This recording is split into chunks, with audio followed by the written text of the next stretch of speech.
Pertama, perlu diketahui oleh publik bahwa pesawat Mirage itu adalah pesawat yang bekas, dibeli pada tahun 90-an, dia dibuat tahun 96-97, kemudian dibeli oleh Qatar, dan pada tahun 2003 dia sudah dijajakan kepada India dan India menolak dengan alasan teknis, kemudian harga yang mahal dan lain sebagainya. Jadi ada problem di pesawat itu, dan memang sejak tahun 2003 sudah dijajakan ke negara-negara termasuk India. 2005 ditawarkan ke Indonesia secara gratis, dan pada saat itu Indonesia secara resmi menolak, ya, menolak untuk tidak mengakuisisi Mirage 2000-5 itu. Belasan tahun berselang, kemudian ditawarkan lagi ke Indonesia dengan harga yang sangat fantastis, ya. Kok bisa sesuatu yang sebelum ditawarkan secara gratis itu kemudian ditawarkan kembali dengan harga yang fantastis, kemudian mau dibeli.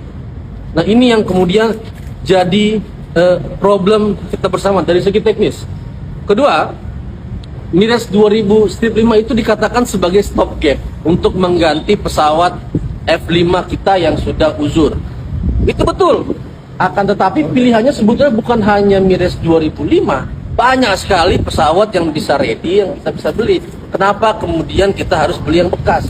Cina menawarkan, Rusia menawarkan dengan harga yang kurang lebih kompetitif seperti yang ditawarkan oleh harga yang dari Qatar.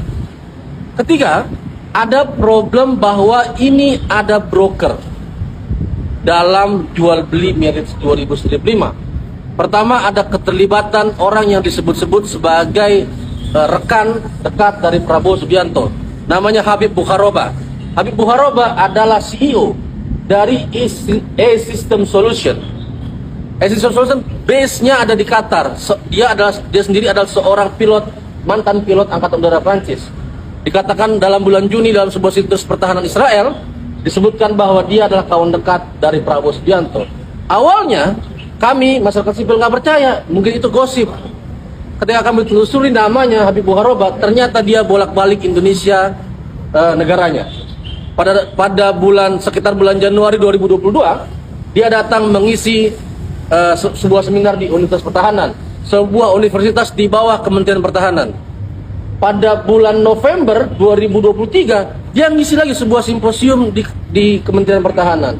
Artinya memang dia bolak-balik Indonesia dan dia kenal, ya, dengan Bapak Prabowo Subianto sebagai Menteri Pertahanan yang bertanggung jawab di Kementerian Pertahanan. Dan dugaan inilah yang kemudian mesti kita bongkar, adanya broker ini. Kedua, selain ada E-System Solution tadi, ada broker kedua. Jadi ada dua broker, saudara-saudara. Ada E-System Solution, ada Excalibur International, sebuah perusahaan broker dari Cekoslovakia. Dia terkenal di dunia dengan menjual barang-barang ex-Uni Soviet. Nah, broker ini kemudian yang diberitakan dalam berbagai macam media, baik lokal maupun internasional, membrokeri proses pembelian Mirage 2005.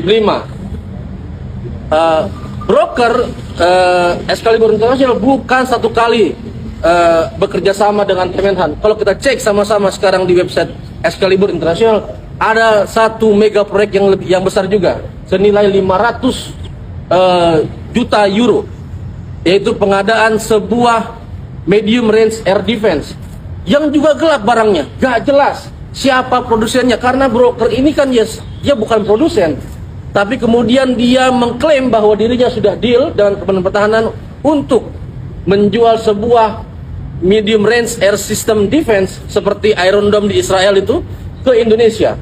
Nah, ini yang mesti kita tenggarai. Selain itu, teman-teman, kami juga menelusuri bahwa Excalibur International ini juga, ya, menjual senjata-senjata laras panjang, laras pendek ke Indonesia.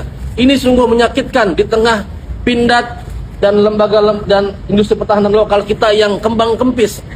Kementerian Pertahanan justru membolehkan sebuah broker atau sebuah perusahaan dari luar negeri yang barangnya kita bisa produksi sendiri untuk menjual belinya di Indonesia.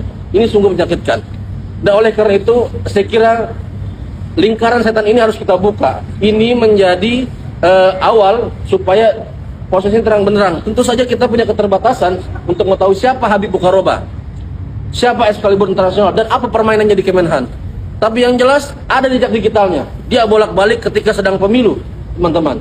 Dan ada dugaan bahwa adanya suap di sana. Nah, oleh karena itu menjadi penting pimpinan KPK untuk segera menyelidiki ini dan membongkar ini seluas-luasnya kepada publik sehingga tidak ada lagi fitnah. Kan kita dikatakan fitnah nih kemarin nih. Supaya tidak ada lagi fitnah, ya. Kalau memang benar katakan benar, kalau memang ada suap telusuri, kalau tidak ada, ya mari kita sama-sama lanjutkan pengawasan masa